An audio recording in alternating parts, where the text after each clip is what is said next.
പ്രിയ സജ്ജനങ്ങൾക്ക് കർണാമൃതം ഒരു ദേവതാ സംഗമവേദിയിലേക്ക് സുസ്വാഗതം. രാമായണ മാസാചരണത്തിൽ ഇന്ന് ചാനലിൽ വാൽമീകിയെക്കുറിച്ചാണ് ഒരു പ്രഭാഷണം. അത് നമുക്കായി ഇവിടെ അവതരിപ്പിക്കുന്നത് രവി നായർ രവിയേട്ടനാണ്.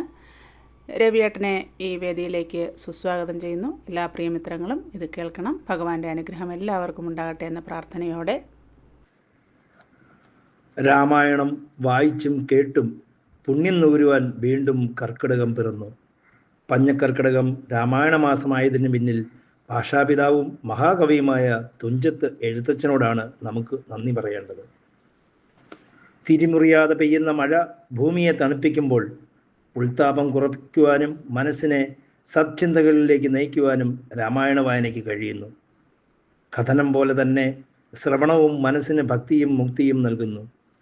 കർണാമൃതം ഒരു ദേവതാ സംഗമവേദിയിലൂടെ രാമായണത്തിലെ എല്ലാ പ്രധാന കഥാപാത്രങ്ങളെയും ഒരു ചരടിൽ കോർത്തിണക്കി ഓരോ ഭക്ത മനസ്സുകളെ കൊണ്ട് വിവരണങ്ങൾ നൽകുവാനുള്ള ചിന്തയും അത് ചെയ്യുവാനുള്ള ഉത്സാഹവും നമുക്ക് കാട്ടിത്തരുന്ന കർണാമൃതത്തിൻ്റെ സാരഥി മിനിയോട് ഈ അവസരത്തിൽ ഒരുപാട് നന്ദിയും സ്നേഹവും അറിയിക്കുന്നു. രാമായണമെന്ന ലോക ഇതിഹാസം രചിച്ച വാൽമീകിയെക്കുറിച്ച് രണ്ട് വാക്ക് പറയട്ടെ. രാമായ രാമഭദ്രായ രാമചന്ദ്രായ വേദസേ രഘുനാഥായ നാഥായ സീതായ പദയേ നമാം. ജാനകീകാന്തസ്മരണം ജയ ജയ രാമ രാമ. യാവത് സ്ഥാസ്യന്തി ഗിരയാ സരിതച്ഛ മഹീതലേ യാവത് രാമായണ കഥ ലോകേഷു പ്രചരിഷ്യതി.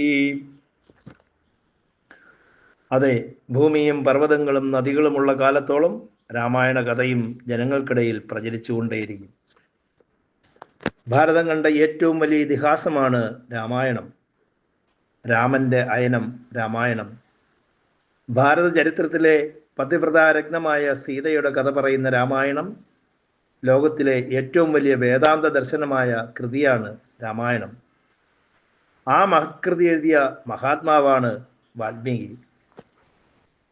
ആരായിരുന്നു വാൽമീകി? താൻ നിരന്തരം ചെയ്യുന്ന കർമ്മങ്ങൾ താൻ അനുഭവിച്ചിടുകന്നേ വരൂ. ഇത് പറഞ്ഞത് രാമായണത്തിൽ നിറഞ്ഞു നിൽക്കുന്ന വലിയ കഥാപാത്രങ്ങളൊന്നുമല്ല, പിന്നെയോ കാട്ടാളനായ, കള്ളനായ, നിരക്ഷരനായ ഒരു കാട്ടാളൻ ആയിരുന്ന രത്നാകരൻ്റെ ഭാര്യയായ കാട്ടാള സ്ത്രീയാണ്. നിരക്ഷരനായ കാട്ടാളൻ്റെ മക്കളെ പെറ്റു വളർത്തിയ ആ കാട്ടാള സ്ത്രീയെ കൊണ്ട് ലോകത്തിലെ ഏറ്റവും വലിയ വേദാന്ത ദർശനം പറയിപ്പിച്ചു എന്നതാണ് രാമായണത്തിൻ്റെ വൈശിഷ്ട്യം. സപ്തർഷികളുടെ കൈവശമുണ്ടായിരുന്ന സ്വത്തുക്കൾ തട്ടിയെടുക്കാൻ ചെന്ന രത്നാകരൻ എന്ന കാട്ടാളനെ കണ്ടപ്പോൾ ദീർഘദർശികളായ സന്യാസിമാർക്ക് ഇവൻ്റെ ബുദ്ധി ശരിയായ രീതിയിൽ വഴിതിരിച്ചു വിട്ടാൽ തങ്ങളെ കൊണ്ട് ഈ ലോകത്തിന് ചെയ്യാൻ കഴിയാത്തത് ഈ കാട്ടാളന് ചെയ്യാൻ കഴിയുമെന്ന് മനസ്സിലായി. അതിനാൽ രത്നാകരന്റെ ബുദ്ധിയിലേക്ക് യുക്തിപൂർവ്വം ഒരു ചോദ്യം ഇട്ടുകൊടുത്തു. നീ ചെയ്യുന്ന തെറ്റുകളുടെ ഫലം നിന്റെ വീട്ടുകാർ കൂടി അനുഭവിക്കുമോ എന്ന് ചോദിച്ചിട്ട് വരിക. ഈ ചോദ്യത്തിൻ്റെ ഉത്തരമാണ് ആ കാട്ടാള സ്ത്രീ പറഞ്ഞത്. താൻ നിരന്തരം ചെയ്യുന്ന കർമ്മങ്ങൾ താൻ അനുഭവിച്ചു കൊള്ളുക എന്ന്. അവിടെയാണ് രത്നാകരന് പുനർവിചിന്തനമുണ്ടാവുന്നത്. കാട്ടാളനിൽ നിന്നും സന്യാസിയിലേക്കുള്ള പരിണാമത്തിൻ്റെ തുടക്കം. ഭാര്യയുടെ വാക്കുകൾ കേട്ട് സപ്തർഷികളുടെ അരികിലെത്തിയ രത്നാകരനോട് രാമമന്ത്രം ഉരുവിടാൻ പറഞ്ഞു. രത്നാകരൻ്റെ നാവിൽ മരാ മരാ എന്ന് ഉച്ചരിക്കാൻ തുടങ്ങി. ക്രമേണ അത് രാമരാമ എന്നായിത്തീർന്നു. അക്ഷരജ്ഞാനം ഇല്ലാതിരുന്ന രത്നാകരനെ അങ്ങനെ അക്ഷരജ്ഞാനിയാക്കി തീർത്തു. പുറത്തിരുട്ടകറ്റുവാൻ വിളക്ക് കൊളുത്തണം, അകത്തിരുട്ടകറ്റുവാൻ അക്ഷരം പഠിക്കണമെന്ന തത്വമാണ് ഇവിടെ പ്രാവർത്തികമായത്. അങ്ങനെ മരാമെന്ന് മന്ത്രങ്ങൾ ഉരുവിട്ടുകൊണ്ട് ധ്യാനനിമഗ്നനായി തീർന്ന രത്നാകരന് ദേശകാലങ്ങളും ഋതുക്കളും വന്നു പോയതറിഞ്ഞില്ല. ക്രമേണ തൻ്റെ ചുറ്റും ചിതൽപ്പുറ്റു വന്നു മൂടി. വാൽമീകത്തിനുള്ളിൽ മുനിയായി മാറി, പിന്നീട് വാൽമീകിയായി. ത്രേതായുഗത്തിൽ ദേവനാഗരി ലിപിയിൽ സംസ്കൃതത്തിലാണ് വാൽമീകി രാമായണം എഴുതിയിട്ടുള്ളത്. 7 കാണ്ഡങ്ങളിലായി 24,000 ശ്ലോകങ്ങളിലൂടെയാണ് രാമായണം എഴുതപ്പെട്ടിട്ടുള്ളത്. ആദികാവ്യമായ രാമായണം രചിച്ചതുകൊണ്ട് ആദികവിയായി വാൽമീകി അറിയപ്പെടുന്നു. ധർമ്മത്തിൻ്റെ മൂർത്തിമത് ഭാവമായ ശ്രീരാമൻ്റെ ചരിതം മാനവരാശിയുടെ മുന്നിൽ വയ്ക്കുന്ന വയ്ക്കുന്നതിലൂടെ ധർമ്മത്തിൻ്റെ മഹത്വം നമ്മെ പഠിപ്പിക്കുന്നതും രാമായണത്തിലൂടെയാണ്. വാൽമീകി രാമായണത്തിലും അധ്യാത്മ രാമായണത്തിലും ഏറെ വ്യത്യാസങ്ങൾ നമുക്ക് കാണാം. ശ്രീരാമന്റെ സമകാലികൻ എന്ന നിലയിലാണ് വാൽമീകി രാമചരിതം എഴുതിയിട്ടുള്ളത്. തപസ്വിയായ വാൽമീകി നാരദരോട് ചോദിക്കുന്ന കോൻ അസ്മിൻ സാമ്പ്രതം ലോകേ ഗുണവാൻ കഞ്ച വീര്യവാൻ, ജീവിച്ചിരിക്കുന്നവരിൽ ഗുണവാനും വീര്യവാനുമായവൻ ആര് എന്ന ചോദ്യത്തോടെയാണ് രാമായണത്തിന്റെ തുടക്കം. വാൽമീകി രാമായണത്തിൽ രാമൻ വനവാസക്കാലത്ത് വാൽമീകിയെ കണ്ടതായി പറയുന്നില്ല. അധ്യാത്മ രാമായണത്തിൽ വനവാസക്കാലത്ത് രാമനും സീതയും ഉൾപ്പെടെ വാൽമീകിയുടെ ആതിഥ്യം സ്വീകരിച്ച് ആശ്രമത്തിൽ താമസിച്ചതായി പറയുന്നു. വാൽമീകി രാമായണത്തിൽ വാൽമീകിയെക്കുറിച്ചുള്ള പരാമർശം വരുന്നത് ഉത്തരകാണ്ഡത്തിലാണ്.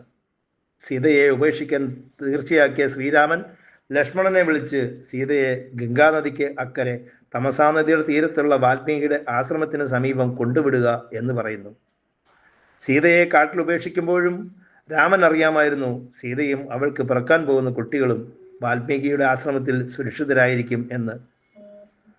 സ്വന്തം ഭാര്യയോടുള്ള ഉത്തരവാദിത്തത്തേക്കാൾ അയോധ്യ രാജ്യത്തെ പ്രജകളുടെ സമഭാവനയ്ക്കും രാജഭക്തിക്കും സ്ഥാനം നൽകിയ ശ്രീരാമന് പിന്നീട് പഴികൾ കേൾക്കേണ്ടി വന്നതും ചരിതം. രാമൻ ഉപേക്ഷിച്ച സീതയെ പരിപാലിക്കുന്നതും പുത്രന്മാരെ വളർത്തുന്നതും രാമചരിതം അനശ്വരമാക്കുന്നതും വാൽമീകിയാണ്. നൈമിഷാരണ്യത്തിൽ ശ്രീരാമൻ അശ്വമേധയാഗം നടത്തുമ്പോൾ ലവകുശന്മാരോടുകൂടി വാൽമീകി അവിടെ എത്തി. താൻ രചിച്ച് പഠിപ്പിച്ച രാമചരിതം ഋഷി കവാടങ്ങളിലും രാമഭവനങ്ങളിലും തെരുവോരങ്ങളിലും കീർത്തിക്കുവാൻ നിയോഗിക്കുന്നു. ലവകുശന്മാർ തൻ്റെ സ്വന്തം പുത്രന്മാരാണെന്ന് തിരിച്ചറിഞ്ഞ ശ്രീരാമൻ ദൂതന്മാരെ വിളിച്ച് സീത സഭയിൽ വന്ന് ശപഥം ചെയ്ത് തൻ്റെ പരിശുദ്ധി തെളിയിക്കട്ടെ എന്ന സന്ദേശം വാൽമീകിയെ അറിയിക്കുവാൻ ആജ്ഞ നൽകി. വാൽമീകിയുടെ പിന്നാലെ കൈകൾ കൂപ്പി ഋഷി കവാടത്തിലെത്തുന്ന സീത, ഭാരത ചരിത്രത്തിലെ പതിവ്രത രത്നമായ സീത, രാമനെ നനച്ചുകൊണ്ട് തൻ്റെ സകലവിധ ജന്മസാഫല്യങ്ങളും ആഗ്രഹങ്ങളും ആ ശബ്ദത്തറയിൽ ഉപേക്ഷിച്ചുകൊണ്ട് നെഞ്ചുരുകി ഭൂമി മാതാവിൻ്റെ കൈകളിലേക്ക് അമർന്ന് ഭൂമി മിളർന്ന് സീത അപ്രത്യക്ഷമാകുന്നത് നോക്കി നിൽക്കേണ്ടി വന്ന വാൽമീകി. ത്രേതായുഗത്തിൻ്റെ കഥകൾ പാടി ആദികവി രാമന്റെ കഥ പറഞ്ഞ് സീത അയനമായി മാറിപ്പോകുന്നത് നമുക്ക് വാൽമീകി രാമായണത്തിൽ കാണാം. ശ്രീരാമചരിതത്തെ അടിസ്ഥാനമാക്കി ആത്മതത്വത്തെക്കുറിച്ച് വിവരിക്കുന്ന അധ്യാത്മ രാമായണത്തെക്കുറിച്ച് കൂടി പറയാതെ പോകുന്നത് ശരിയല്ല. ശിവൻ പാർവതിക്ക് വിവരിച്ചു കൊടുത്ത രാമായണ കഥ എഴുത്തച്ഛൻ കിളിയെക്കൊണ്ട് പാടിപ്പിക്കുന്നത് കൊണ്ടാണ് കിളിപ്പാട്ടെന്ന് പറഞ്ഞു പോരുന്നത്.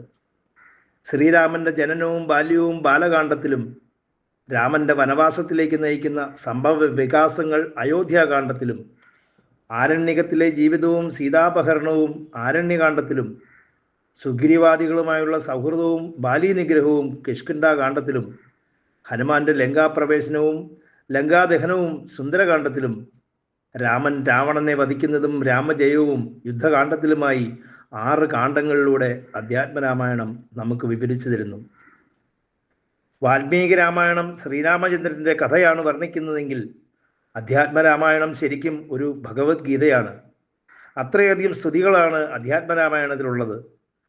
രാമായണ മാസമായി ആചരിക്കുന്ന കർക്കിടക മാസത്തിൽ അധ്യാത്മരാമായണം ചൊല്ലുന്നതിലൂടെ 10,000 തവണയെങ്കിലും രാമനാമം നാം ഉരുവിടുന്നു.